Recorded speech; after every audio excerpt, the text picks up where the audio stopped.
Ayan po. Naulan. Sumobra na naman ng lamig.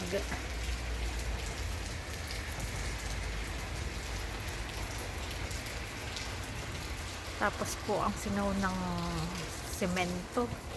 Ang baho.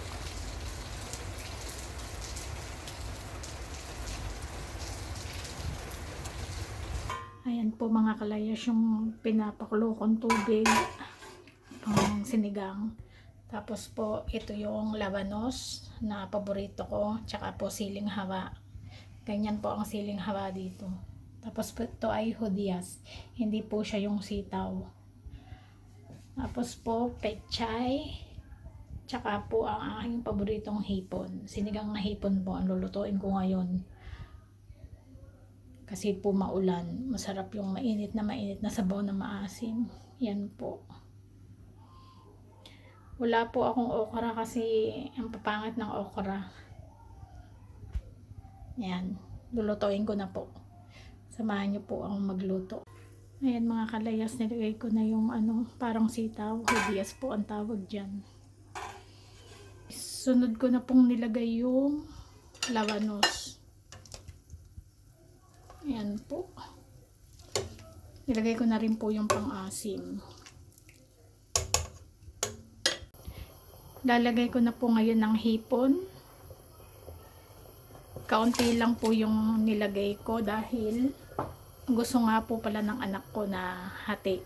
Yung kalahati po ay sa sinigang.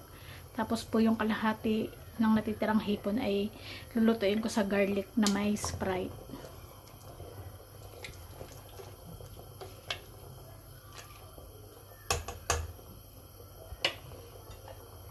Yan po. Maya-maya po yung pechay. Lalagyan ko rin po siya ng kaunting patis. Yan po.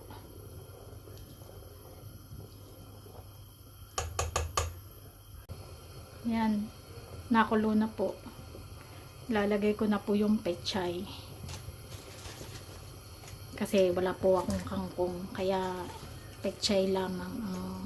Pwede naman pong pechay. Dahil yan naman po lagi ang aming inilalagay. Mapera na lang po kung makabili ng kangkong, edi kangkong po ang ilalagay.